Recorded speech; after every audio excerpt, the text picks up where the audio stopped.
আসসালামু আলাইকুম। কি অবস্থা সবার, কেমন আছেন? আজকে পিঠা বানাবো। নারকেলের পুর, তারপর ময়দা দিয়ে সুন্দর ডিজাইন করে করে এই শিরার পিঠাগুলো আজকে বানাবো। শিরার পিঠা বানাতে আমাদের লাগছে চিনি, নারকেল, দারচিনি, এলাচি দিয়ে একটা পুর বানিয়ে নিয়েছি। তারপর ময়দা কাই করে বিভিন্ন ধরনের ডিজাইন করে নিতে পারেন। আমরা যতটুকু পারি অতটুকুই ডিজাইন করে নিয়েছি। খুব একটা পারি না, পারলে হয়তো আরও ভালো কিছু ডিজাইন দেওয়ার চেষ্টা করতাম। যতটুকু পেরেছি অতটুকু আপনাদের সাথেও শেয়ার করেছি। পিঠাগুলো বানানো হয়ে গেছে। এই পিঠাটা আমাদের দেশে শিরার পিঠা বলে। এটাকে অনেকে ভাজার পরে দুধের ভিতরে ভিজায় বা চিনির একটা শিরা বানায়, সেটাতে ভিজিয়ে তারপরে খায়। আমরা শুকনায় খাবো, আমরা আর কিছুতে এটাকে ভিজাবো না। সো বানানো হয়ে গেছে, এখন ভাজার পালা। সুন্দর করে এপিট ওপিট করে ভেজে নিব। এই পিঠাটা গ্রামের বিয়ে শাদিতে, তারপর নতুন কোনো মেহমান আসলে বাসায় দেখা যায় খুব বানায়।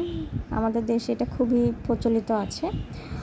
কালারটা আস্তে আস্তে যখন লালচে লালচে হয়ে যাবে, ডিম করে চুলাটাকে ভেজে নেব। দেখেন কি সুন্দর হয়েছে পিঠার কালারগুলো। আজকে রাত্রেবেলা পিঠা খাবো, বিকালে রাত্রে খাবো একটু ভালো খাবার, পোলাও মাংস। পিঠা বানালে যে মেহমান আসবে এমন কিন্তু নয়, আমরা নিজেরাই মেহমান, আমরা নিজেরা খাওয়ার জন্য বানিয়েছি। এখন সন্ধ্যায় রাত্রে ডিনারের জন্য রান্না বাড়া শুরু করে দিয়েছি। রোস্ট করব। রোস্টের জন্য পেঁয়াজটাকে একটা কড়াইতে আগে ভেজে নিয়েছি। রান্নাঘরটা খুব এলোমেলো, যেহেতু 2-3 দিন যাবত প্রচুর রান্নাবাড়া চলছে।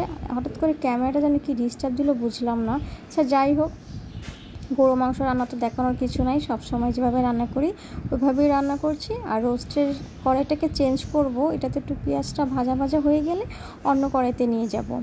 সুন্দর করে ভাজার পরে এখন আমরা এটা যে গরম মশলা বাকি আছে, তারপরে বাদাম বাটা, তারপর দুধ, অনেক কিছু, মুরগিটাকে ভেজে সাইডে রেখে দিয়েছি। গরু মাংসও শেষ। এটার উপর একটু জিরার গুঁড়া দিয়ে গরু মাংসটাও নামিয়ে নিব।